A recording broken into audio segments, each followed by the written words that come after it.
Thank you. I'm Sonoko Sakai. Thank you. I call you guys Googlers. Without you, my life would be very different. So thank you, first of all, for making things so accessible, including the ingredients that I'm presenting here, because some of them come from far away from Japan, and because of Google, I could just, find these ingredients when I want to. I also source them locally. But today what we're going to be focused on is on the Japanese pantry, namely dashi.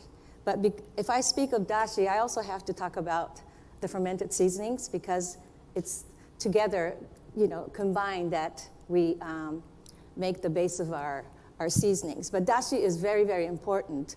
Does anybody know what dashi means? Okay, so in Italian cooking, what would be the most important ingredient that you would name if you were going to start cooking? Olive oil, right? So our culture is about stock. We don't start with oil. Even though I brought a bottle of sesame oil, see, that's kind of left on the right side. We basically cook with water, and we make a stock. And that stock becomes the base of all the foods that we cook with. And the reason why we like the stock, because it's gentle. It's kind of like the supporting actor in a movie. It's kind of not the superstar, like the big fish or the big piece of meat, but it's supporting it. It's enhancing the flavor without standing out. So the word that we like to use for this flavor is umami. And there's several ingredients that bring out umami. You probably already know them, but I'm going to go through them right now. And with these 5 ingredients, I'm going to show you a couple different ways to make dashi. And then we're going to make a miso soup. But the dashi, I'm going to let you taste plain. I'm going to let you taste the vegan dashi, and I'm going to let you taste one that's made with bonito flakes and kombu. So these are the 2 popular ones that we have. And then I'll season it with some homemade miso. And then we'll make a inarizushi, also using kombu as the base of the stock. And then you'll get to taste it with a pickle that was also seasoned in stock, kombu stock. So stock is everywhere. And I could just keep going. First, let me talk about kombu. Has anybody cooked with kombu? Okay, so kombu is my favorite dashi ingredient. This kombu is very special. I don't know if you've seen a really long one like this. This can be as tall as you, one tall American, like 6 feet tall. And this is Laosu kombu from the peninsula of Laosu and Hokkaido. Most of the really premium kombus come from Hokkaido, because that's where the cold waters in Siberia, the different currents meet, and makes it very habitable, a pleasant habitat for the kombu. And so this one is particularly good. It was cured 3 years. So it's not like you could just go out to the beach and pick a kombu and think you got, something for stock. The Japanese people, the kombu artisans, will carefully go through and cure them. And also, see these, like this is a Rishiri from the Rishiri Peninsula. Compared to this one, these are much skinnier. So just among the kombu varieties, you're going to have, hundreds, of which we probably use about 10 different kinds. So in our Japanese diet, kombu appears almost every day. And without kombu, it's like, for me, not having salt around. It's so essential.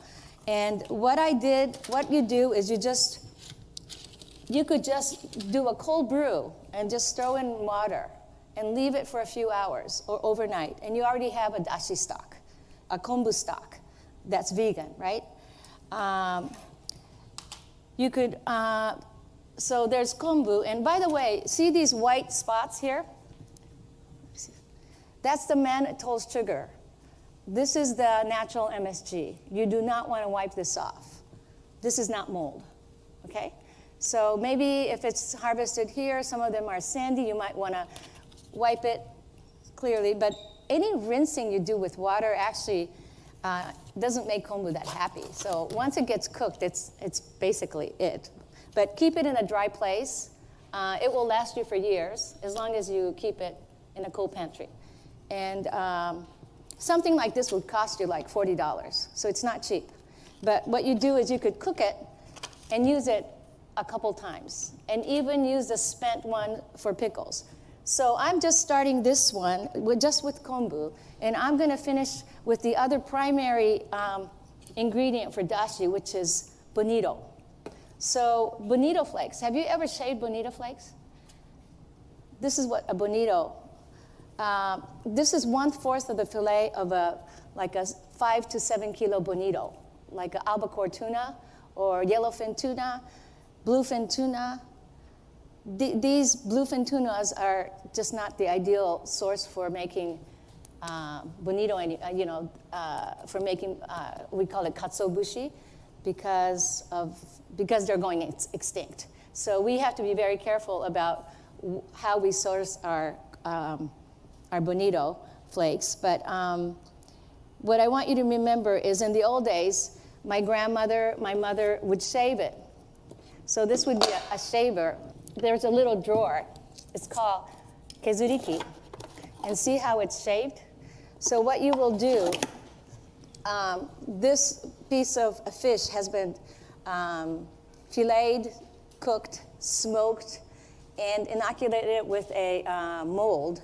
And it takes about 6 months to make one piece. And can you imagine, 1/4, it shrinks to about 1/6 of its original size, and you only get 4 pieces out of it.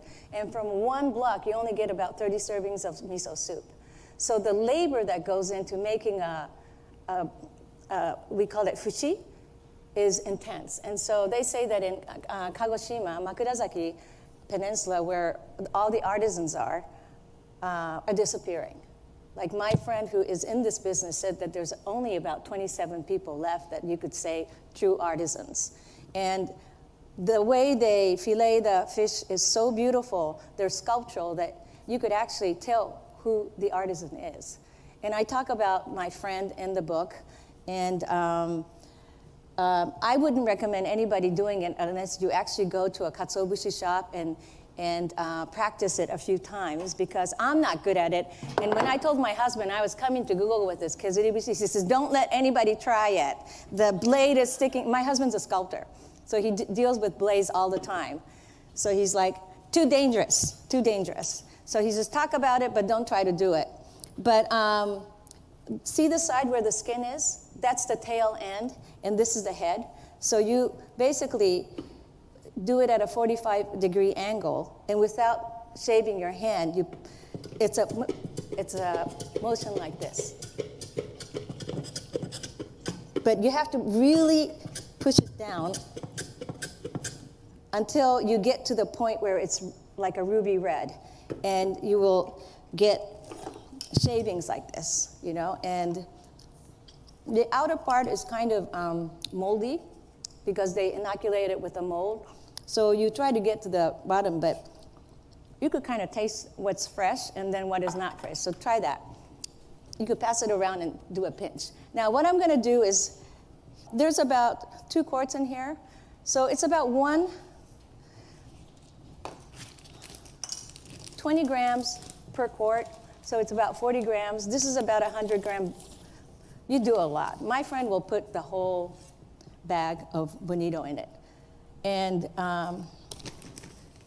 basically, once the water has already come to a boil, you could either take the kombu out, because some people don't want to mix the kombu with the bonito flakes. They say it has a chemical reaction that makes an inferior dashi, but I don't bother because I'm more of a noodle maker. I'm more of a street food person. But once you put the bonito in, you just let it steep like tea. See, I turned it off? And you just let it wait for 2 minutes, and then we're going to strain it.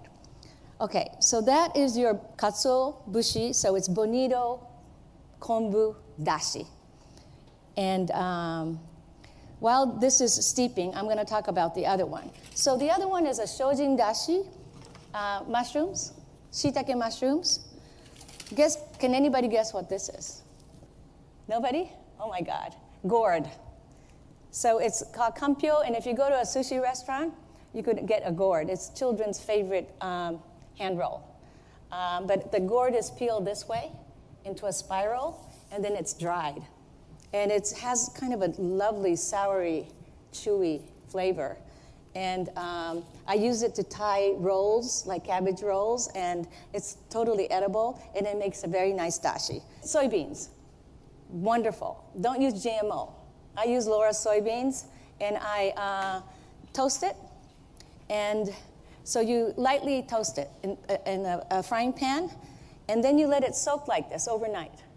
I also put here a piece of kombu, see? And the shiitake mushrooms. Did you like that taste? It's nice, right? The shavings are kind of short. You should get really longer curls, but this one needs to be trained, so I haven't quite gotten it there. But so what you do is I soak this overnight, and you just cook it for about an hour, 20 minutes to an hour, and you have beautiful dashi. So what I'm going to let you do is I'm going to let you taste it, okay? So this is going to be cooking. So I have two kinds of dashi here that you're going to taste. Let me just temporarily.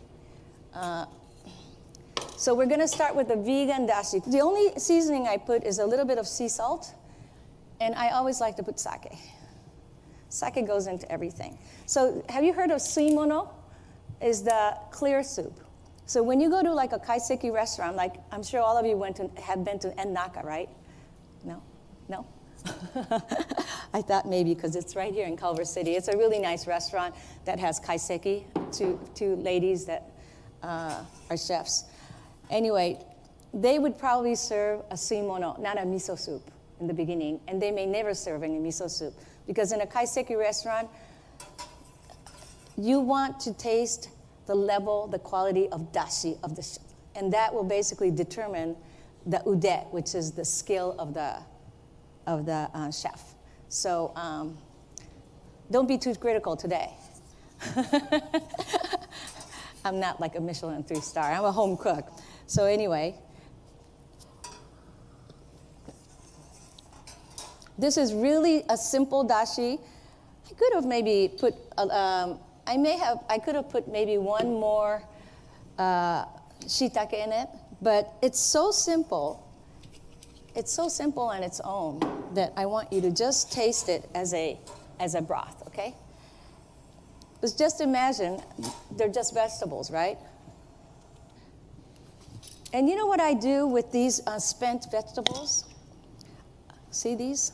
These are the spent kombu. See all these? I don't throw it away. I toss it in my salad. It's really nice, and I cook it with a little soy and mirin and make a little pickle out of it. And you eat it rice, and it's wonderful. Okay, so now we have this dashi that's already done. So we're just going to put it through the filter. So that's number one dashi, okay? And you could use this one more time to make a secondary dashi.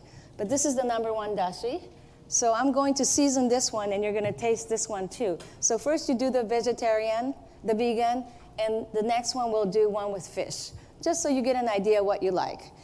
And for the miso soup, we made it with a bonito flake. I added some shiitake mushrooms. So you could blend. You could mix and match if you like. And with the bonito flake, kombu, and shiitake. So let me season it. I love my bonito flakes. See, that's why I could never be a vegan. Yeah.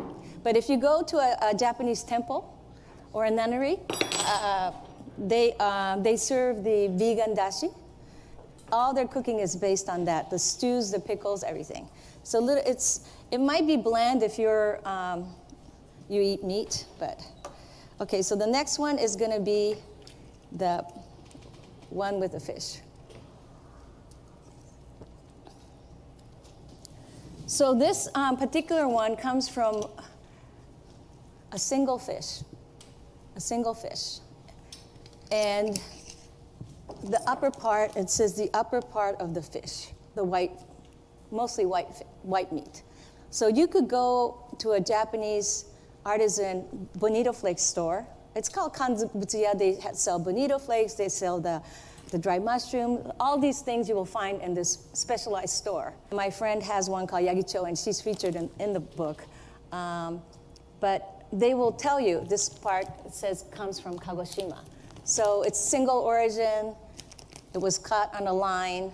I mean, Japanese get really, really, you know, anal about these things. And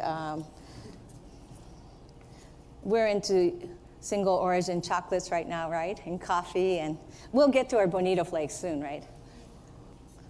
So when you make a suimono, which is the clear soup, you put a little bit of the light color soy sauce. And this is a beautiful artisan soy sauce that I recently discovered, so I use that. So it's still very light because I want you to taste the dashi. Good about the dashi? You understand the dashi, the two different kinds, the cold brew versus this one that is a vegan one that needs to be cooked 20 minutes. It's just amazing how many varieties of dashi you could do.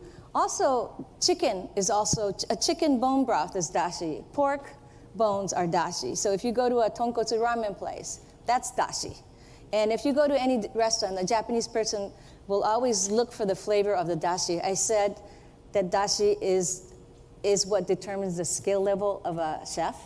And so we, even just, you know, people like me would go into a restaurant and taste the food and go, ooh, I taste the dashi.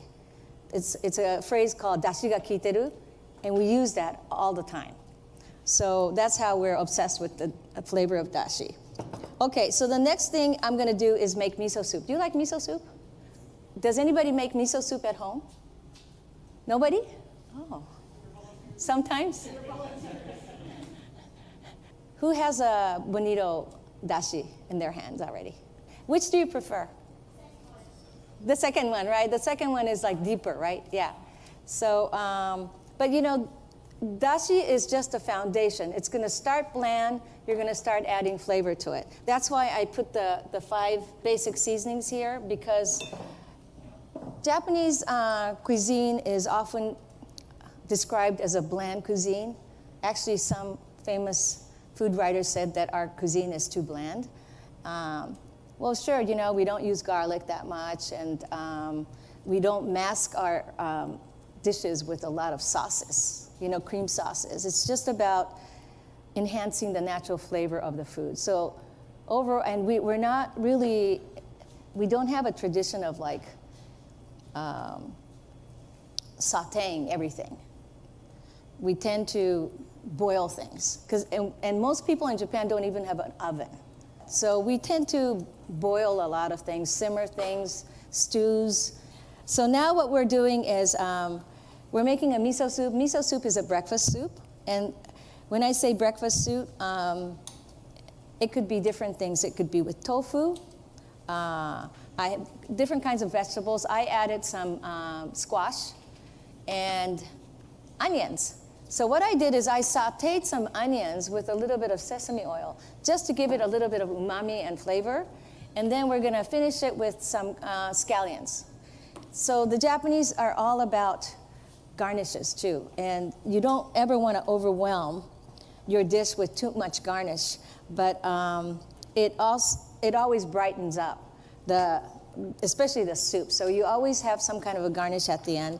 So this is my homemade miso. This is about 9 months old. I teach a miso class every year, and it's still young, but I think it has enough umami that I'm going to serve it for the first time. Once you get used to making your own miso, you don't want to use industrial miso anymore. So what you do is you put about a tablespoon for each cup, but every miso has different levels of saltiness. Miso is also a key ingredient, one of the 5 key ingredients in Japanese cooking. Miso, the next one is rice vinegar, mirin, sake is also mirin. These 2 are sakes, and then soy sauce, light color and dark color. And then we have salt and sugar. But I consider sake, mirin, and sugar are all sweeteners. The soy sauce gives you saltiness and it's umami. The rice vinegar gives you a brightness, the sourness. So oil doesn't really get into the picture. It's interesting, you know. But oil has become part of our culture. So I use a lot of sesame oil, untoasted sesame oil, for the most part. What do you think is a common ingredient in rice vinegar, sake, and soy sauce? Can anybody guess? Rice, yeah. It's fermented rice. It's koji. Koji is the mold that is used to inoculate the rice to create rice vinegar, sake, meading, and soy sauce. So, and we also eat rice as it's the centerpiece of our diet. So basically, anything that enhances the flavor of rice is going to come to the table. And these ingredients complement the rice, okay? So this miso soup is ready, I think. And so let's serve this miso soup. Made with American non-GMO soybeans and fermented for we started in August. So usually August is not a really good time to make miso because it's a little bit warm. And when it's too warm, it tends to invite other molds into the base. So it's right now, if it's colder, it's a better time to make miso. So right now, this is the time when I'm teaching miso classes. So now that I've added the miso to that dashi, you will see that suddenly the flavor will get better, right? It needed that.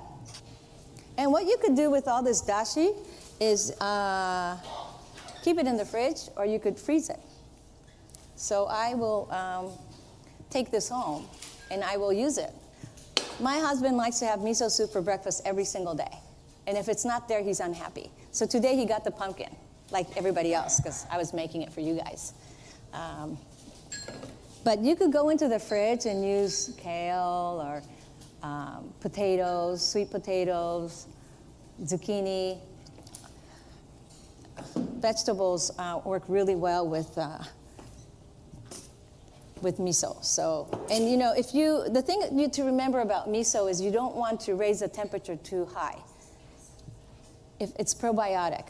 These are not pasteurized. The ones that you buy in the store are usually pasteurized, so it's already dead. But if you want a live miso, don't boil it. Never boil. So it's the last thing I added to my dashi, right? Once you know that your vegetables are cooked, turn off the heat, and then add the miso, okay? Is it good? You like it? Good, okay. You feel like you're in Japan? Yeah, this is comfort food, yeah. The tofu, by the way, is from Meiji Tofu. Do you know Meiji Tofu? Wonderful artisan tofu in Torrance. And you could get it at the, I think, Mar Vista Farmers Market. So here we have another secondary dashi. You never throw this away, okay? It's just too good, too precious. So I could freeze this, or I just go ahead and make another batch, and I keep it in my fridge. So I always have something like this ready to go. The next thing I'm going to do is to make inari sushi. Have you heard of inari? They're actually fried tofu that look like this. And what you do is they're pouches. So when you cook it with dashi. So I'm using a vegan dashi. And I'm going to add soy sauce, a little bit of brown sugar from Okinawa, and you could also add a little cane sugar. And what you do is in this dashi, seasoned dashi, you cook the tofu, and you season it. And you cook it in this broth until almost all the liquid is gone. And then you have a seasoned tofu. So what you're going to do is you're just going to put this in there. You could blanch this too if you have time. Do a little blanch. And then we're just going to cook this down, you see. You could put more dashi if you like. So as you can see, I'm always pouring dashi. You know, dashi's always in my fridge, in a pitcher. I'm adding it to enhance flavors. So it's a really nice, it's basically a seasoning is what it is. And this is going to be turned down to a simmer. So this is cooking. While this is cooking, what you will do is you'll flip it once in a while. Okay. So then we go into making the inari sushi, okay? So sushi is made with seasoned rice, and the kombu is actually added while the rice is cooking. So here we go. Do you see the kombu in there? So that means that it becomes a dashi, right?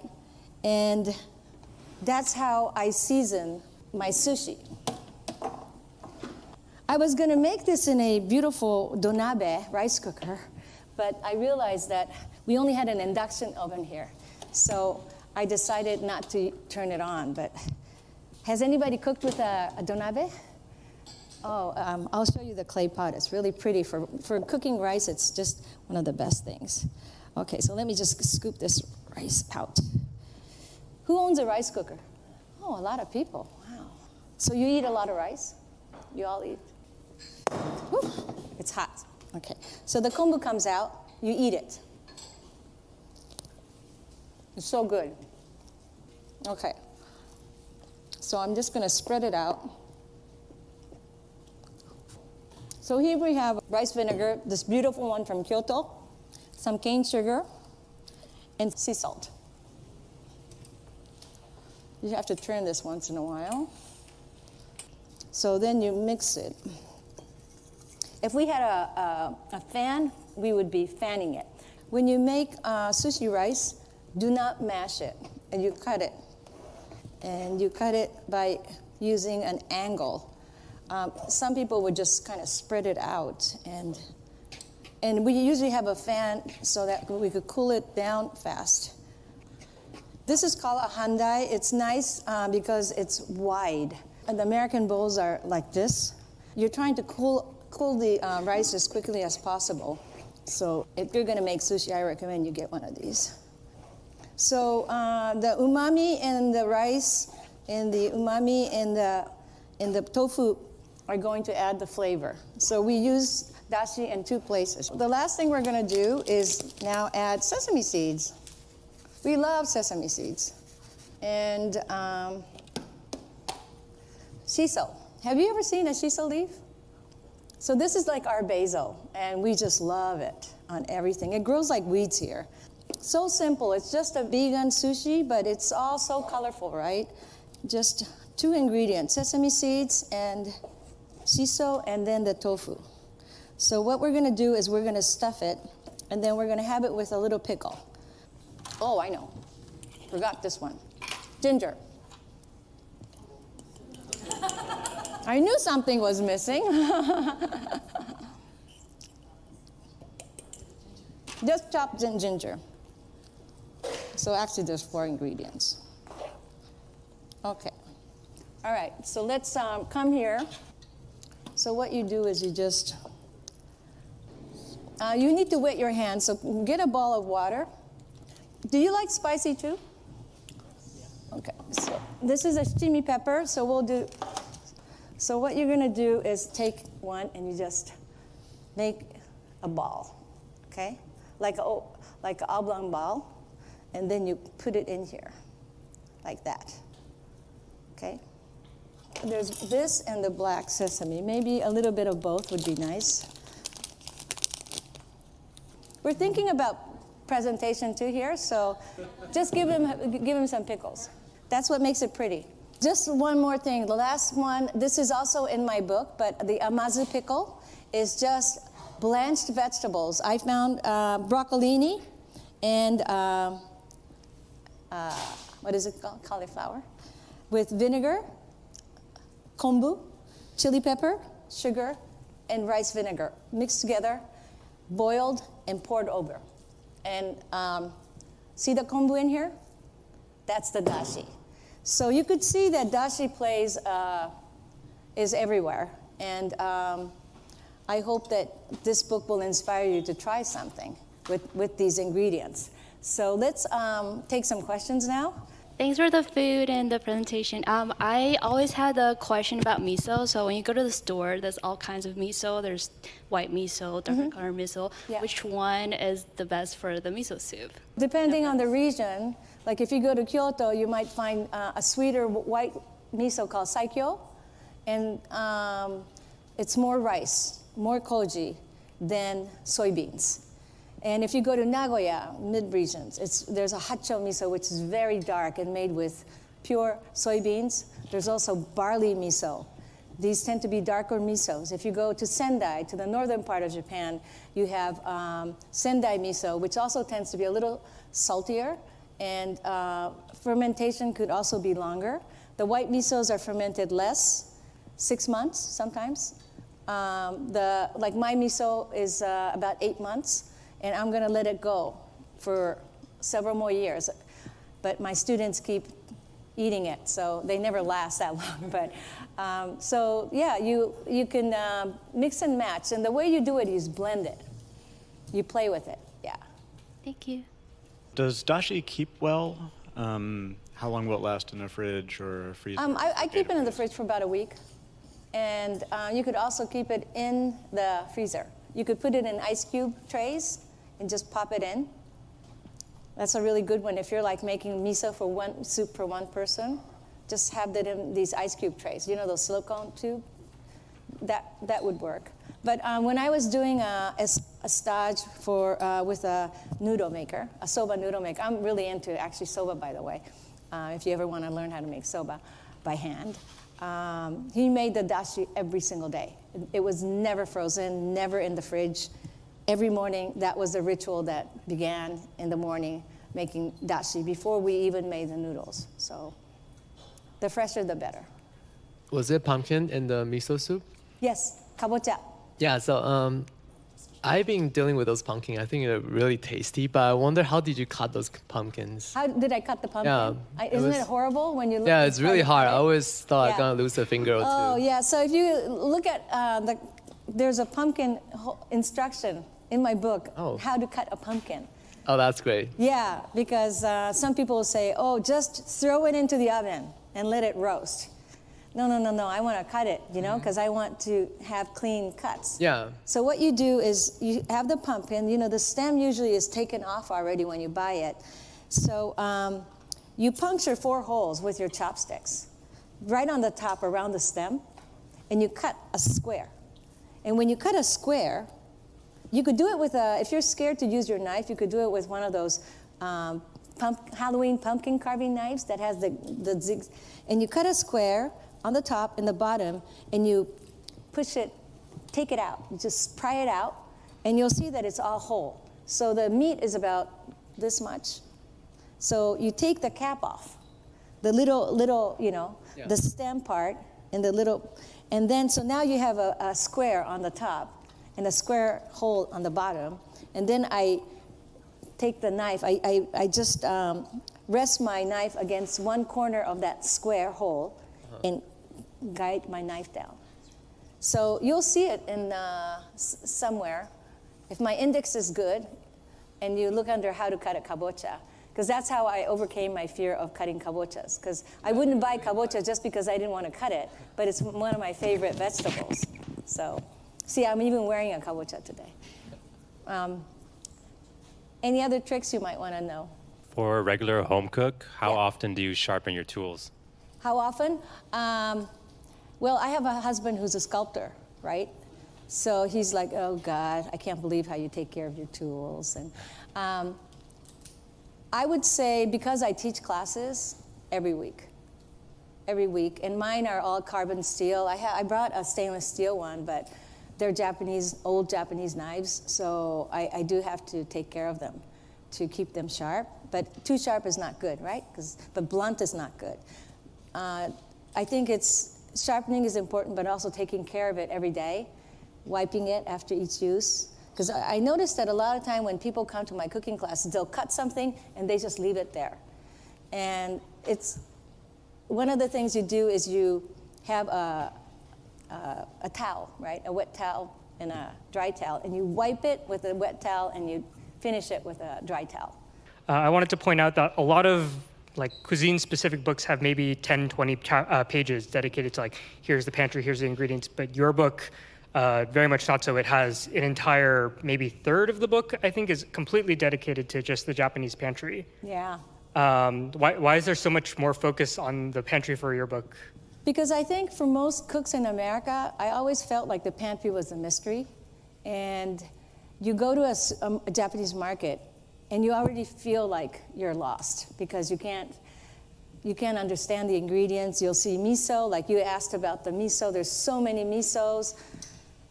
What is the white miso? What is the red miso? And I thought, well, I don't want to write an encyclopedia, but I do want to guide my students to the pantry so that you have some background. And same with like Italian cuisine or Persian cuisine. You always want to understand the pantry of those distinct cuisines, because without understanding it, you just don't know how much to use or how to store them. Like a lot of times my students take the bonito, they open it and they leave it in their pantry. No. Once you open it, it's going to oxidize. You have to put it in the fridge or freezer. Otherwise, it will go brown. It would just rot, basically. It would just absorb the oxygen, and it won't be flaky like that. Same with nori. You open the package, you got to close it right away. So these are little instructions pointers that I give to you so that you know what to do when you come across these ingredients, because storage is very important too. And I basically learned by watching my mother and my grandma. They just do it without even, I just say, oh, that's what they're doing. And I just remember from memory. And it was very important for me to share that part of my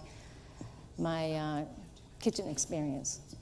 Well, give a great round of applause for Sonoko Sakai for coming out tonight. Thank you very much.